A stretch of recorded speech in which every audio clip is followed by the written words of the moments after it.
cool car and India's first solar car. Let's go ahead and talk to the CEO of Wave Mobility. I'm here sitting with Nilesh Bajaj from Wave Mobility, and we have here the India's first solar car, EVA. And Nilesh, मुझे बताइए, like I'm sure people come here and just look at this car and they say they want it. So when can we actually get it? Hi Amit, good to be here at the Auto Expo 23, and so people are coming and actually saying when can we have this car, or is it already on the roads? But unfortunately, people have to wait at least 1 year from now, and you'll start seeing some vehicles on road in 2024. So 2024, shall we say beginning or? No, mid of beginning. So we need about 18 months from here till starting production, small production of 100 to 200 vehicles per month. But then from there, we'll ramp it up quickly. So Nilesh, tell me something more like your philosophy about the design and the why, is EVA like this? We are actually rethinking the way people think about urban mobility. Our cities are getting bigger and crowded every day, and we don't think the solution to making our lives more practical and better is by building bigger and larger cars. So going sustainable in all aspects, not just price, but also energy, efficiency of usage of infrastructure, and generally resources of earth. I think micro-mobility as a segment is required all across the world, and we are seeing many people developing such vehicle globally. So EVA is a amalgamation of this thought process of micro-mobility along with the practical considerations for India and India-like markets. So this vehicle has been designed for operational in countries like India, where the temperatures are very high. At the same time, the roads are in okay condition, they're not very great, but at the same time giving the comfort and convenience of a modern premium hatchback. So Nilesh, India's first solar car, globally we've seen it, but India's first solar car, do you think it's really going to be possible, or is it just going to be like a gimmick here? And can we charge and discharge simultaneously? Great question. Solar has been there for a long time. Many people have tried it, but it actually becomes practical and reasonable in a small car. So when you see, the area of the roof does not change much with a small car and a big car. But when you have a lighter car, the percentage improvement that you get in the range is significantly higher in a lighter platform as compared to a larger platform. And electric cars are pretty heavy. So an electric car of the same size as compared to petrol car is at least 30 to 40% heavier because of the battery weight. So our car or our solar panel can give you sufficient energy for 10 to 12 kilometers of extra run every day. So we can charge our vehicle at home or on the public charging network using CCS2 standard. But if your car is parked outside, you get almost 12 kilometers of extra range, which if you think about a country like India where we get 300 days of good solar irradiation, then that's 3,000 kilometers every day. From a financial point of view, you will recover the cost of solar panel and the additional electronics in 2 to 3 years, depending on which geography you live in. And with the recent developments in the technology, what we are using is a 150 watt flexible solar panel. It weighs only 4 kilograms, so you do not add too much weight to the car.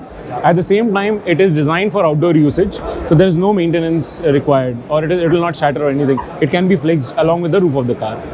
Nice. Now, coming to your second question, can it be charged simultaneously? Yes, there is some electronically, there is an intermediate stage required because the solar power is generated at a much lower voltage than the battery. So you need it to convert a few times before it can be charged, that energy can be pumped into the main traction battery pack at the higher voltage at which it operates. So during, when the vehicle is moving, we store energy in the intermediate stages, and when the vehicle is resting, then we charge this. So it's like in a very large building, like a 100-story building, when you have to pump water to the top floor, you don't buy the huge pump, you buy a lot of small pumps. So that's the way you do a charge build-up, and trickle it up. And then but we do collect the energy whether the vehicle is moving or at a stationary condition. So Nilesh, the EVA has a 15 kilowatt hour battery pack, and you have also given a CCS2 charging option. So it quick charges, fast charges for 45 minutes. So can I take this on a highway like a Mumbai-Pune or any expressway or a highway? Amit, yes, we have a CCS2 combo port. So we support both AC and DC charging. On fast charging, on a 30 kilowatt charger, we get from 10 to 90% in about 45 minutes. So yes, theoretically you can take it for long distance, but that is not what EVA is made for. EVA is made for intra-city usage. Our top speed is limited to 70 kilometers per hour.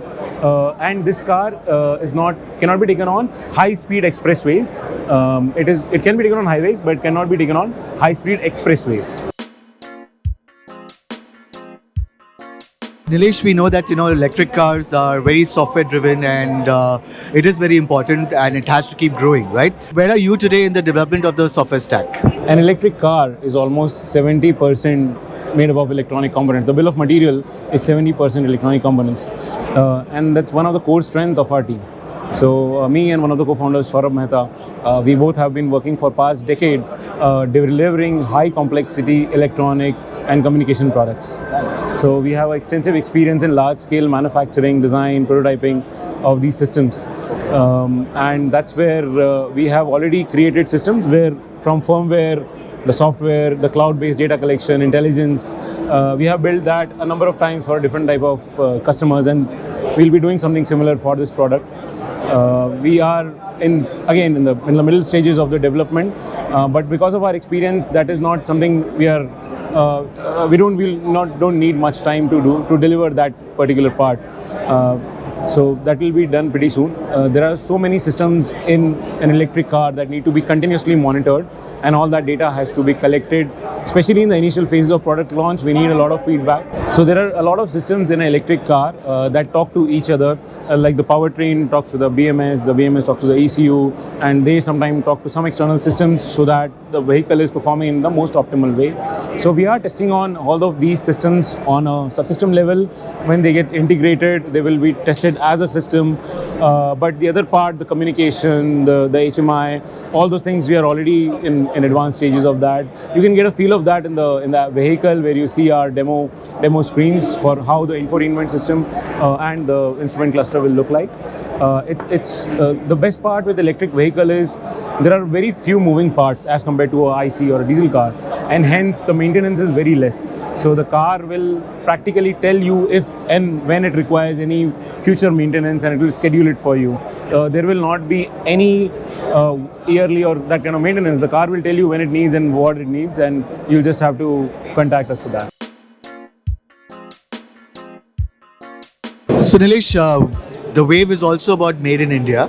And what is your stand today in the localization of all the production for EVA? We have been making products in India for global markets for a long time now, and EVA is no exception, and so will be all the products of Wave Mobility. So actually the first people to see this car is not media and general public. We have been talking continuously to tier 1 OEM suppliers in India, in Pune, in Chennai, in all the regions they are, to develop and start a relationship with them so that we have almost 100% localization for EVA. EVA is getting built for a global market in India. I believe by the time EVA comes to market in 2024, even the most critical component, which right now is imported, is the cells, will also be manufactured in India. So we are, to answer your question in a short manner, we are already in advanced stages. We already have relationships with tier 1 OEMs who are supplying to all the legacy car manufacturers for EVA, and they are being very supportive. I must really thank them, because an electric vehicle cannot be made without the support of an ecosystem. We will be at the end of the day talking to more than a few hundred partners to actually get all those parts customized for this product, and we will be assembling them. So without the support of automotive industry and the suppliers, it is not possible to build a vehicle. Nilesh, also tell me, how close are we to the production version for the EVA? Vehicle development is an iterative process. There is a lot of development, feedback, testing, and then again changes happens. So right now what you see here is a prototype. In terms of development stage, we have completed the design. We have completed the vehicle packaging in terms of vehicle ergonomics, how the equipments are laid. That whole part is complete. We have partial engineering done of the chassis, and now we are focusing on the body engineering. So we need another 12 months to complete the engineering and validation activity. If you say in terms of number of prototypes, this is the third version what you see here.